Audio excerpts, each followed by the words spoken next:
और बड़ी खबर आ रही है, सोनम के सामने ही राजा का मर्डर किया गया था। हत्या के वक्त सोनम वहां मौके पर मौजूद थी। विशाल चौहान ने पहला वार किया था। राजा पर पीछे से पहला वार किया गया था और सोनम ने ही इस पूरी साजिश को रचा था।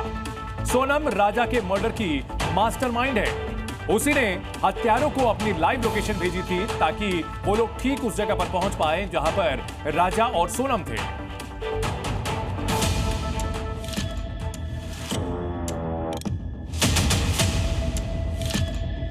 जाने का टिकट सोनम ने करवाया था। उसको तो ये भी नहीं पता होगा, इसके बेटे ने इसको बता दिया। मेरे बेटे ने तो बता के गया। सोनम पर राज के प्यार का भूत सवार था। वो हर हाल में राज का होना चाहती थी और उसके लिए उसने राजा का इस्तेमाल किया। उसका मर्डर कर राज के साथ जिंदगी जीने का प्लान बनाया, लेकिन उससे पहले ही उसके पूरे प्लान का पर्दाफाश हो गया। राज के प्यार में सोनम इतनी बेरहम हो चुकी थी कि उसने खुद ही राजा के मर्डर का ऑर्डर दिया और अपने सामने ही राजा की हत्या करवाई। सूत्रों के मुताबिक सोनम के सामने ही राजा की हत्या हुई। सोनम राजा को ट्रैकिंग के बहाने लेकर गई थी और उसी ट्रैकिंग पर ही हमलावरों ने राजा पर हमला किया और उसे मार दिया। सबसे पहला हमला विशाल ने किया, जिसने पीछे से राजा को मारा और फिर खाई में फेंक दिया। ये सब सोनम के सामने हो रहा था और वो सब देख रही थी। सोनम ने इस मर्डर के लिए प्लानिंग इंदौर में रची थी और किलर्स को भी अपने साथ ले गई थी। खुलासे के मुताबिक सभी हत्यारे सोनम राजा के होटल के 1 किलोमीटर दूर रह रहे थे। सोनम ने अपने हनीमून रूट की पूरी जानकारी तीनों हत्यारों को पहले से दे रखी थी और उनकी बुकिंग भी सोनम ने ही करवाई थी। तीनों ही हत्यारे 2 दिन पहले गुवाहाटी पहुंच गए थे। इन्हें भी यह कहा गया था कि वो किसी भी हाल में उस जगह पर ना ठहरें जहां सोनम और राजा ठहरे हुए हैं।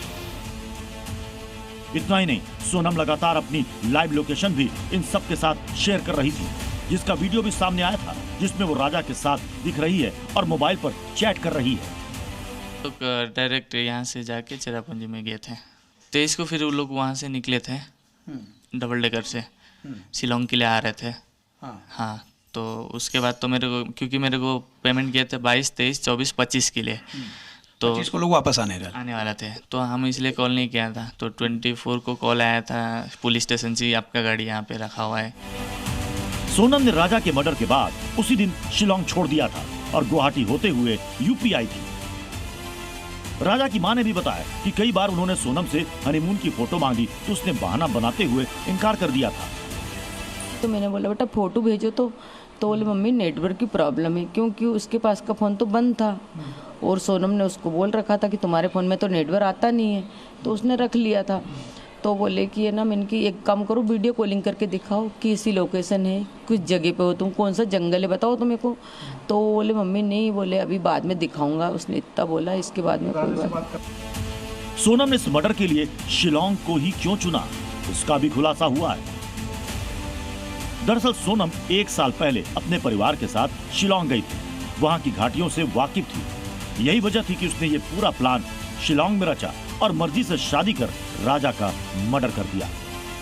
राजा की मां ने भी खुलासा किया है कि पूरे हनीमून की प्लानिंग सोनम ने ही की थी। जाने का टिकट सोनम ने करवाया था। उसको तो ये भी नहीं पता होगा, इसके बेटे ने इसको बता दिया। शिलोंग जाने का प्लान मेरे बेटे ने तो बता के गया। अचानक से दर्शन करने के बाद में वो शिलोंग की तरफ चले जाते, जबकि प्लान नहीं था। प्लान नहीं था ना, यानी सोनम ने प्लान बनाया। ये सोनम ने बनाया होगा। आगे उसकी जगह देखी हुई भी होगी, अपन को ये भी नॉलेज नहीं। हमारे घर से कोई भी नहीं गया, ना परिवार से गया। मेरे बेटे को उधर का नॉलेज नहीं था। सोनम का प्लान पक्का था और इरादा राज के साथ जिंदगी बिताने का था, लेकिन वो नहीं जानती थी कि राजा के मर्डर की चर्चा पूरे देश में होगी और वो बुरी तरह फंस जाएगी। आखिरकार बॉयफ्रेंड राज के गिरफ्तार होने पर ही उसकी पूरी प्लानिंग का खुलासा हो गया। ब्यूरो रिपोर्ट, जी मीडिया। जी न्यूज़।